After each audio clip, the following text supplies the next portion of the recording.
السلام علیکم عزیز طلباء و طالبات، سر عبدالستار خان اس یوٹیوب چینل میں آپ تمام کا استقبال ہے۔ 10th history and political science Urdu medium, تاریخ اور سیاسیات SSC بورڈ سالڈ پیپر ہے۔ یہ 10th کا گیس پیپر ہے اردو میڈیم کے لیے، کوشچن آنسر کے ساتھ۔ سوال نمبر 1 ہے، مناسب متبادل چن کر بیانات مکمل کیجیے۔ 3 نمبرات کے لیے ہے۔ پہلا سوال ہے، بھارت کے ڈائش شہر میں Srishti institute of art design and technology نامی ادارے میں عوامی تاریخ کے موضوع پر تحقیقی کام کیا جاتا ہے۔ اس کے آپشن ہے A Mumbai, B Bengaluru, C Chennai, D Kolkata. دوسرا ہے، مہاراشٹر کا اولین کیرتنکار ڈیش کو کہا جاتا ہے۔ اس کے آپشن ہے A سنت گیانیشور، B سنت تکارام، C سنت نامدیو، D سنت ایکناتھ۔ تیسرا ہے، چھترپتی شیواجی مہاراج کے دور حکومت کی ڈیش ایک اہم لغت مانی جاتی ہے۔ اس کا آپشن ہے A بھارتی ویوہار کوش، B راجیہ ویوہار کوش، C ویوہار کوش، D بھارتی قدیم سواحلی لغت۔ اس کے جوابات ہے۔ پہلا ہے، بھارت کے بنگلورو شہر میں Srishti institute of art design and technology نامی ادارے میں عوامی تاریخ کے موضوع پر تحقیقی کام کیا جاتا ہے۔ دوسرا ہے، مہاراشٹر کا اولین کیرتنکار سنت نامدیو کو کہا جاتا ہے۔ تیسرا، چھترپتی شیواجی مہاراج کے دور حکومت کی راجیہ ویوہار کوش ایک اہم لغت مانی جاتی ہے۔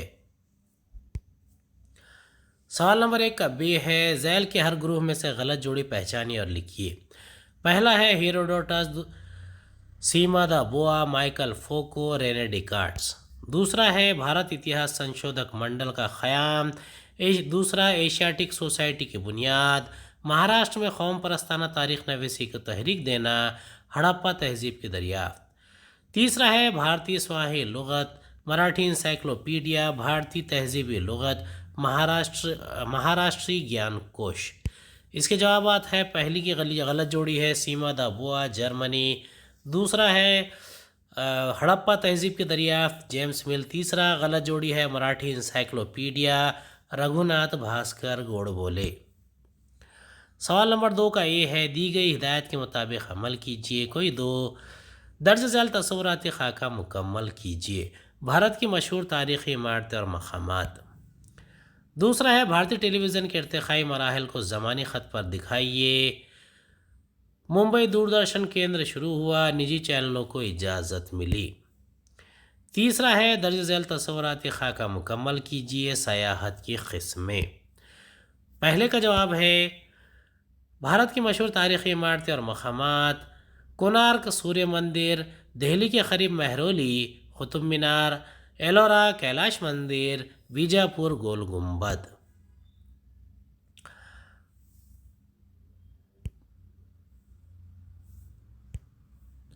دوسرے کا جواب ہے، بھارتی ٹیلی ویژن کے ارتقائی مراحل۔ 15 ستمبر 1959 دہلی دوردرشن کا آغاز۔ 2 اکتوبر 1972 ممبئی دوردرشن کیندر شروع ہوا۔ 15 اگست 1982 بھارت میں رنگین ٹیلی ویژن کی آمد۔ 1991 نجی چینلوں کو اجازت۔ سیاحت کی قسمیں، مذہبی سیاحت، جغرافی سیاحت، زرعی سیاحت، تہذیبی سیاحت، اتفاقی سیاحت، طبی سیاحت، کھیل سیاحت، تاریخی سیاحت۔ سوال نمبر 2 کا B ہے، مختصر نوٹ لکھیے۔ کوئی 2 قوم پرستانہ تاریخ نویسی، دوسرا اطلاقی تاریخ، تیسرا دیسی کھیل۔ پہلا ہے قوم پرستانہ تاریخ نویسی۔ اس کا جواب ہے، 19ویں صدی میں بھارت میں انگریزی طرز تعلیم شروع ہوا۔ اس طریقے سے تعلیم حاصل کرنے والے مورخین کو بھارت کی شاندار قدیم تاریخ کا علم ہوا۔ ان کی خودی بیدار ہو گئی اور انہوں نے بھارت کی جو تاریخ لکھی اسے قوم پرستانہ تاریخ نویسی کہتے ہیں۔ دوسرا ہے، ان قوم پرست مورخوں نے مستشرقین کے متعصبانہ مفروضات پر مبنی تاریخ نویسی کی مخالفت کی۔ تیسرا، انہوں نے بھارت کے سنہری دور کو تلاش کیا اور اس کے بارے میں لکھا۔ دوسرا ہے اطلاقی تاریخ۔ پہلا نقطہ ہے، کسی مضمون کو دوسرے شعبوں میں نافذ کرنا اور اس سے نکلنے والے نتائج حاصل کرنا اطلاق کہلاتا ہے۔ دوسرا، تاریخ کے مقاصد کو دوسرے مضامین پر نافذ کر کے نئے نتائج اخذ کرنے کو تاریخ کا اطلاق کہتے ہیں۔ تیسرا ہے، تاریخ کے ذریعے ماضی کے واقعات کے بارے میں جو علم حاصل ہوتا ہے اس کا موجودہ اور آئندہ زمانے میں تمام سماجوں کے لیے کس طرح استعمال ہوگا، اس کے بارے میں اطلاقی تاریخ میں غور کیا جاتا ہے۔ چوتھا نقطہ ہے تاریخ میں سماجی، مذہبی، فنون، تعمیرات وغیرہ عوامل شامل رہتے ہیں، اسی طرح ان مضامین میں بھی تاریخ کا اطلاق ہوتا ہے۔ تیسرا ہے دیسی کھیل۔ پہلا نقطہ ہے جو کھیل بھارت میں شروع ہوئے اور جن کھیلوں کی بھارتی روایت ہے انہیں دیسی کھیل کہتے ہیں۔ دوسرا، دیسی کھیلوں کی دو قسمیں نشستی کھیل اور میدانی کھیل ہیں۔ جو کھیل کہیں بھی بیٹھ کر کھیلے جا سکتے ہیں انہیں نشستی کھیل کہتے ہیں، اور جو کھیل میدان میں کھڑے رہ کر کھیلے جاتے ہیں وہ میدانی کھیل کہلاتے ہیں۔ تیسرا ہے شطرنج، چوسر، تاش وغیرہ نشستی دیسی کھیل، اور آٹیا پاٹیا، کھوکھو، کبڈی، کشتی وغیرہ میدانی دیسی کھیل ہیں۔ چوتھا ہے دیسی کھیلوں کی ایک اہم خصوصیت یہ ہے کہ انہیں کھیلنے کے لیے زیادہ قیمتی ساز و سامان کی ضرورت نہیں ہوتی، یعنی یہ کھیل سستے ہوتے ہیں۔ لڑکیوں کے لیے کئی دیسی کھیل ہیں جیسے پھگڑی، جھما، گڑیوں کی شادی وغیرہ۔ آج کل لڑکیاں بھی لڑکوں کی طرح کے دیسی اور غیر ملکی کھیل کھیلتی ہیں۔ سوال نمبر 3 ہے درج ذیل بیانات کی وجوہات کے ساتھ وضاحت کیجیے، کوئی دو۔ پہلا ہے تاریخ ادب کی ایک اہم قسم بکھر ہے۔ دوسرا، فلسفے کی تاریخ کا مطالعہ کرنا ضروری ہے۔ تیسرا، اخبارات معلومات اور علم کی اشاعت کا ذریعہ ہے۔ چوتھا، اپنے قدرتی اور تہذیبی ورثے کا تحفظ ہمیں خود کرنا چاہیے۔ پہلا نقطہ ہے تاریخی ادب میں فارسی کتابوں، تامرپٹ اور کتبوں پر کندہ تحریروں، کاغذات، مراسلات، سکوں، سفر ناموں وغیرہ ماخذ کے ساتھ ساتھ تاریخی بکھر کا شمار بھی ہوتا ہے۔ دوسرا ہے بکھر میں سورماؤں کی تعریف بیان کی جاتی ہے، سیاسی اتھل پتھل اور جنگوں کا تذکرہ ہوتا ہے۔ تیسرا، عظیم ہستیوں کی سوانح اور اس زمانے کے شہروں کا ذکر ہوتا ہے۔ چوتھا، معاصر سماجی، مذہبی اور معاشی زندگی کی عکاسی کی جاتی ہے۔ یہ سارے بیانات تاریخ نویسی میں کارآمد ثابت ہوتے ہیں، اس وجہ سے بکھر تاریخی ادب کی ایک اہم قسم سمجھی جاتی ہے۔ دوسرے کا پہلا نقطہ ہے وقت کے گزرنے کے ساتھ مختلف فکری دھارے وجود میں آتے رہتے ہیں۔ دوسرا، مختلف زمانوں میں ان فکری دھاروں کا سماج پر کم و بیش اثر پڑتا رہتا ہے۔ تیسرا، یہ مختلف فکری دھارے کس طرح وجود میں آئے، ان کے پس پشت کون سی فکری روایت تھی، اس کی چھان بین کرنا ضروری ہوتا ہے۔ چوتھا، ان فکری دھاروں کی پیش رفت، ان کی ترقی اور وسعت یا ان کے زوال کی تاریخ سمجھنے کے لیے فلسفے کی تاریخ کا مطالعہ کرنا ضروری ہوتا ہے۔ تیسرے کا پہلا نقطہ ہے اخبارات سے حالیہ تغیرات کی تشہیر کی جاتی ہے، اس کے ساتھ ساتھ مختلف معلوماتی مضامین بھی شائع کیے جاتے ہیں۔ دوسرا، اخبارات کے ذریعے سماجی، سیاسی، معاشی اور تہذیبی امور پر بحث ہوتی ہے، علم، سائنس اور افکار پر مبنی مضامین شائع ہوتے رہتے ہیں۔ تیسرا، اخبارات میں علمی، سائنسی اور فکری موضوعات پر بھی مضامین شائع ہوتے ہیں۔ چوتھا، اخبارات لوگوں تک تعلیمی، ماحولیاتی، تاریخی اور دیگر علوم کی معلومات پہنچاتے ہیں۔ اس کا مطلب یہ ہے کہ اخبارات محض روزمرہ واقعات کی خبریں شائع نہیں کرتے بلکہ یہ معلومات اور علوم کی اشاعت کا ذریعہ بھی ہیں۔ چوتھے کا جواب ہے بھارت قدرتی اور تہذیبی ورثوں سے مالا مال ہے، اس ورثے کی ہمیں حفاظت کرنی چاہیے، کیونکہ اس کا پہلا نقطہ ہے ہماری تاریخی عمارتیں، قلعے، مقامات آئندہ نسل کے لیے رہنما کی حیثیت رکھتے ہیں۔ ان تاریخی ورثوں سے ہمیں تحریک اور حوصلہ ملتا ہے۔ تنوع سے بھرپور بھارت میں کئی دریا، پہاڑ، جنگل، مامن، ساحل سمندر ہیں جنہیں دیکھنے کے لیے ہزاروں غیر ملکی سیاح آتے ہیں۔ تیسرا ہے بھارتی رقص، ادب، مختلف فنون، فلسفہ کا مطالعہ کرنے کے لیے دنیا بھر کے لوگ بھارت آتے ہیں۔ چوتھا، ہمارا قدرتی اور بزرگوں کا دیا ہوا تہذیبی ورثہ ہماری شان ہے جسے ہمیں اپنی آئندہ نسل کے لیے محفوظ رکھنا چاہیے۔ سوال نمبر 4 ہے درج ذیل اقتباس کو پڑھ کر اس کے نیچے دیے ہوئے سوالوں کے جواب لکھیے۔ دشاوتاری ڈرامے۔ دشاوتاری 10 اوتار والا ڈرامہ مہاراشٹر کے عوامی فن کی ایک اہم قسم ہے جس کے تجربات کوکن اور گوا میں بھی کیے جاتے ہیں۔ دشاوتاری ناٹک متسیہ، کورم، وراہ، نرسمہا، وامن، پرشورام، رام، کرشن، بدھ اور کلکی ان 10 اوتاروں پر مشتمل ہوتا ہے۔ ناظم سب سے پہلے گنیش کی پوجا کرتا ہے۔ دشاوتاری ڈراموں میں کرداروں کی اداکاری، ان کا میک اپ اور پوشاک روایتی طرز کے ہوتے ہیں۔ ڈرامے کا زیادہ تر حصہ منظوم ہوتا ہے، کچھ مکالمے کردار کے خود ساختہ ہوتے ہیں۔ دیوی دیوتاؤں کے لیے لکڑی کے نقاب ماسک استعمال کیے جاتے ہیں۔ ڈراموں کا اختتام ہانڈی پھوڑ کر، دہی بانٹ کر اور آرتی کے ساتھ ہوتا ہے۔ 18ویں صدی عیسوی میں شیام جی نائک کالے نے دشاوتاری ڈرامے دکھانے والا ایک گروپ تیار کیا تھا۔ اس گروپ کو لے کر وہ مہاراشٹر بھر میں گھومتے تھے۔ وشنو داس بھاوے نے دشاوتاری ڈرامے کی تکنیک میں نیا پن لا کر اپنے دیومالائی ڈرامے پیش کیے، جس کی وجہ سے مراٹھی ڈراموں کی بنیاد دشاوتاری ڈراموں کو کہا جاتا ہے۔ سوال نمبر 1 ہے، دشاوتاری ڈرامہ کس ریاست کے عوامی فن کی ایک قسم ہے؟ دوسرا، ناظم سب سے پہلے کس کی پوجا کرتا ہے؟ تیسرا، دشاوتاری ڈرامے کی وضاحت کیجیے۔ پہلے کا جواب ہے، دشاوتاری ڈرامہ ریاست مہاراشٹر کے عوامی فن کی ایک قسم ہے۔ دوسرا، ناظم سب سے پہلے گنیش کی پوجا کرتا ہے۔ تیسرا، کھیتوں میں فصلیں اگنے پر کوکن اور گوا کے گاؤں گاؤں میں دشاوتاری ڈرامے کھیلے جاتے ہیں۔ ان کی نوعیت حسب ذیل ہے۔ پہلا ہے، دشاوتاری ڈرامے وشنو دیوتا کے 10 اوتاروں پر مبنی ہوتے ہیں۔ یہ ڈرامے کرداروں کی اداکاری، میک اپ، لباس کی مدد سے پیش کیے جاتے ہیں۔ دوسرا، دیوتا کے لیے لکڑی کے مکھوٹے استعمال کیے جاتے ہیں۔ ڈرامے کا آغاز گنیش کی پوجا سے ہوتا ہے۔ ڈرامے کا اختتام ہانڈی پھوڑ کر، دہی تقسیم کر کے آرتی پر ہوتا ہے۔ تیسرا ہے، ڈرامے کا بیشتر حصہ منظوم ہوتا ہے، البتہ کردار اپنے طور پر چند مکالمے بولتے ہیں۔ چوتھا نقطہ ہے، دشاوتاری ڈرامے مہاراشٹر کے عوامی فن ہی کی ایک قسم ہے۔ سوال نمبر 5 ہے، درج ذیل سوالوں کے مفصل جواب لکھیے۔ کوئی 6 نمبرات۔ پہلا ہے، نسائی تاریخ نویسی سے کیا مراد ہے؟ دوسرا، عوامی فن اور کلاسیکی فن کا فرق واضح کیجیے۔ تیسرا، بھارت کے نیشنل آرکائیوز و قومی محافظ خانے کی معلومات لکھیے۔ چوتھا، درج ذیل تصویر کا مشاہدہ کر کے یہ نشان جس عمل سے متعلق ہے اس کی معلومات لکھیے۔ پہلے کا جواب ہے، پہلا نقطہ ہے، نسائی تاریخ نویسی یعنی خواتین کے نقطہ نظر سے کی گئی تاریخ کی اثر نو تشکیل ہے۔ دوسرا، تاریخ نویسی پر مردوں کی بالادستی کے نقطہ نظر کا اثر زیادہ تھا۔ تیسرا، اس لیے فرانسیسی دانشور سیما دا بوا نے مذکورہ نقطے پر دوبارہ غور کرنے اور خواتین کے نقطہ نظر کی شمولیت پر زور دیا۔ چوتھا ہے، اس کے بعد ہی نسائی تاریخ نویسی کے نظریے کو قبول کیا گیا۔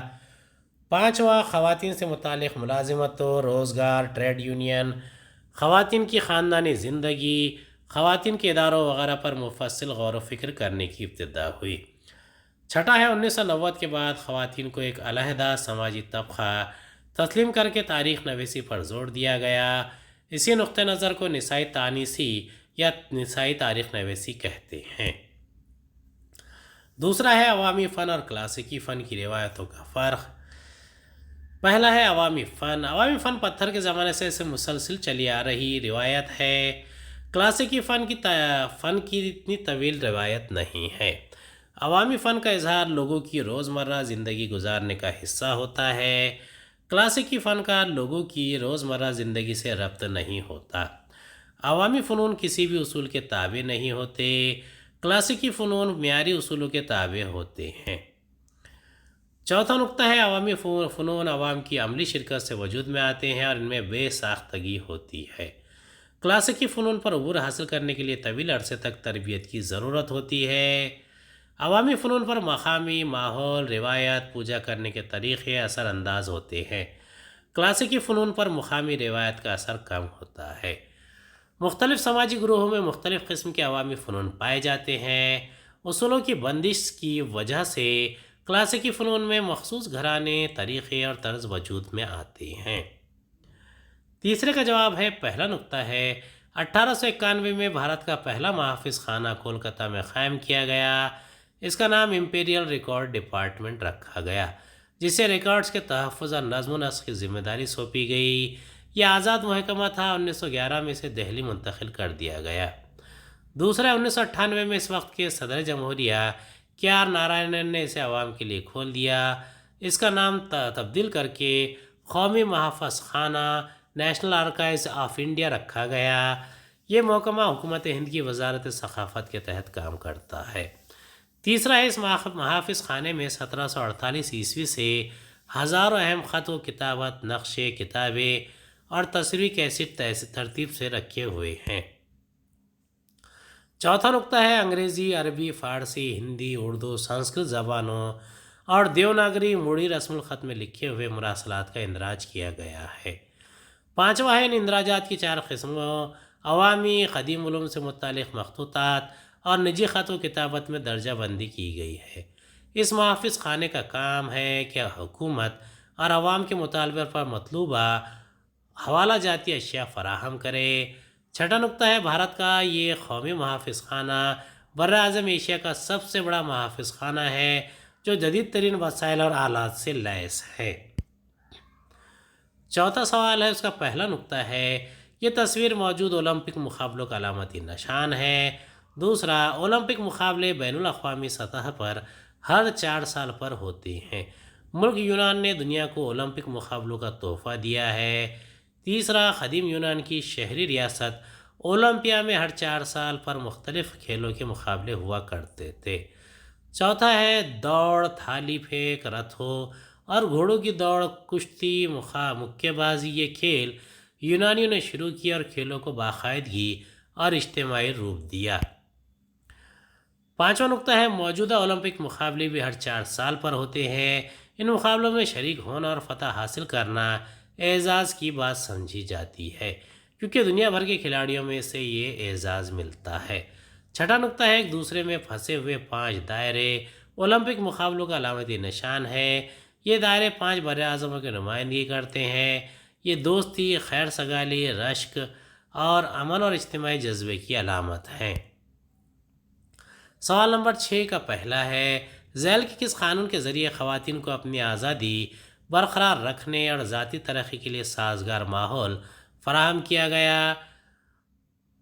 حق معلومات قانون، جہیز مخالف قانون، تحفظ غذا قانون، ان میں سے کوئی نہیں۔ دوسرا ہے جمہوریت میں ڈیش الیکشن میں حصہ لے کر اقتدار میں داخل ہوتی ہے۔ اے سیاسی پارٹیاں، بی عدالتیں، سی سماجی ادارے، ڈی ان میں سے کوئی نہیں۔ پہلے کا جواب ہے جہیز مخالف قانون کے ذریعے خواتین کو اپنی آزادی برقرار رکھنے اور ذاتی ترقی کے لیے سازگار ماحول فراہم کیا گیا ہے۔ دوسرا ہے جمہوریت میں سیاسی پارٹیاں الیکشن میں حصہ لے کر اقتدار میں داخل ہوتی ہے۔ سوال نمبر 7 ہے درج ذیل بیانات صحیح ہیں یا غلط؟ وجوہات کے ساتھ بیان کیجیے، کوئی 2۔ پہلا ہے مخصوص حالات میں الیکشن کمیشن کسی حلقہ انتخاب میں دوبارہ انتخاب کرواتا ہے۔ دوسرا، متحدہ محاذ حکومت سے عدم استحکام پیدا ہوتا ہے۔ تیسرا، تحریک کے لیے مضبوط قیادت کی ضرورت نہیں ہوتی۔ پہلے کا جواب ہے یہ بیان صحیح ہے کیونکہ پہلا نقطہ ہے بعض اوقات ویدھان سبھا یا لوک سبھا کا کوئی رکن اپنی نمائندگی سے استعفیٰ دے دیتا ہے۔ دوسرا، کسی رکن کا اچانک انتقال ہو جاتا ہے۔ تیسرا، کسی منتخب رکن نے پارٹی تبدیل کی تو پارٹی بدل مخالف قانون کے مطابق اس کی رکنیت رد ہو جاتی ہے۔ ایسی صورت میں یہ سوال پیدا ہوتا ہے کہ اس حلقہ انتخاب کا کام کون کرے گا؟ اس وجہ سے الیکشن کمیشن اس جگہ کے لیے ضمنی الیکشن کرواتا ہے۔ دوسرا ہے یہ بیان غلط ہے کیونکہ پہلا نقطہ ہے 1989 کے بعد الیکشن میں کسی بھی پارٹی کو اکثریت نہ ملنے کی وجہ سے مرکز اور ریاستوں میں متحدہ محاذ حکومت اقتدار میں آئی۔ دوسرا، یہ پارٹیاں اپنے اپنے پروگرام چھوڑ کر مشترک پروگرام اور کردار کی بنیاد پر متحد ہو کر حکومت چلاتی ہیں۔ تیسرا ہے 1977 میں جنتا پارٹی کا تجربہ ناکام ہونے پر اب مرکز اور ریاستی سطح پر متحدہ محاذ حکومتیں اچھی طرح سے کام کر رہی ہیں، اس لیے یہ کہنا غلط ہے کہ متحدہ محاذ حکومت سے عدم استحکام پیدا ہوتا ہے۔ تیسرا ہے یہ بیان غلط ہے کیونکہ پہلا نقطہ ہے کوئی بھی تحریک قیادت ہی کی وجہ سے فعال رہتی ہے اور وسیع ہوتی ہے۔ تحریک کی کامیابی اور ناکامی کا انحصار بھی مضبوط قیادت پر ہوتا ہے۔ دوسرا ہے تحریک کے پروگرام، احتجاج کی سمت اور شدت کب کم یا زیادہ کرنا ہے، اس بارے میں مضبوط قیادت ہی مناسب فیصلہ کر سکتی ہے۔ تیسرا، مضبوط قیادت ہی لوگوں تک پہنچ کر عوامی حمایت حاصل کر سکتی ہے اور تحریک کے اثرات کو بڑھا سکتی ہے۔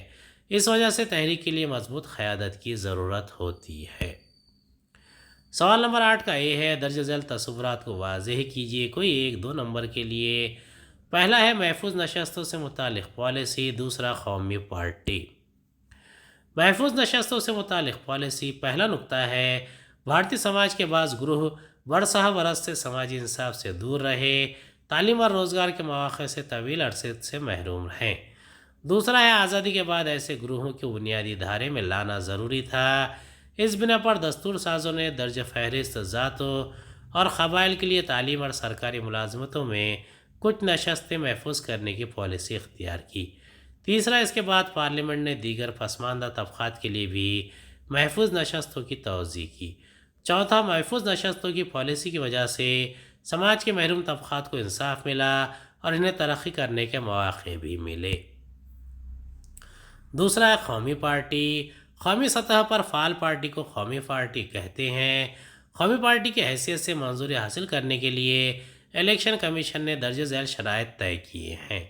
پہلا ہے کم از کم 4 ریاستوں میں پچھلے لوک سبھا کے الیکشن میں یا ویدھان سبھا کے الیکشن میں کم از کم 6% ووٹ حاصل کرنا ضروری ہے، یا دوسرا کم از کم 4 رکن لوک سبھا کے لیے منتخب ہونا ضروری ہے، یا تیسرا پچھلے لوک سبھا کے الیکشن میں کم از کم 3 ریاستوں میں مجموعی طور پر لوک سبھا کی کل نشستوں کی 2% نشستیں منتخب ہونا ضروری ہے، یا چوتھا نکتہ ہے کم از کم 4 ریاستوں میں ریاستی سطح کی پارٹی کی حیثیت سے منظوری ملنا ضروری ہے۔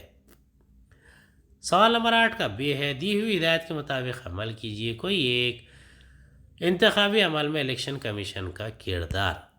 دوسرا ہے ڈاکٹر راجندر سنگھ رانا کے کام۔